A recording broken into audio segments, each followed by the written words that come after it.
একজন এমি মার্তিনেজ আছে বলেই আর্জেন্টিনা আজ দুর্বার গতিতে ছুটছে।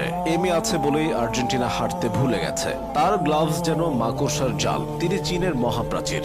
সতীর্থরা তাকে ডাকেন দিবু নামে, ভক্তরা ডাকেন বাজ পাখি বলে। সব ছাপিয়ে এমি হয়ে উঠেছেন আস্থা ও নির্ভরতার প্রতীক। আর্জেন্টিনার জার্সিতে তিনি যতগুলো ম্যাচ হেরেছেন তার চেয়ে বেশি ট্রফি জিতেছেন। মাস্টারমাইন্ড কোচ স্কালোনির ট্যাকটিক্স কোনো কাজে আসতো না যদি এমিলিয়ানো মার্টিনেজ নামের কেউ না থাকতো। আর্জেন্টিনাকে বারবার বাঁচিয়েছেন তিনি। এমি মাঠে নামা মানেই ক্লিন শিট। তার মানসিকতা অন্য সবার চেয়ে আলাদা। পাগলাটে কর্মকাণ্ডে প্রতিপক্ষকে ভরকে দেওয়া থেকে শুরু করে খ্যাপাটে উদযাপনের জন্য তিনি পেয়েছেন আলাদা পরিচিতি। মাইন্ড গেমে তিনি দুর্দান্ত। শুধুমাত্র এমিলিয়ানো মার্তিনেজের জন্যই ফুটবলের সর্বোচ্চ নিয়ন্ত্রক সংস্থা ফিফা বেশ কিছু নিয়মে পরিবর্তন আনতে বাধ্য হয়েছে।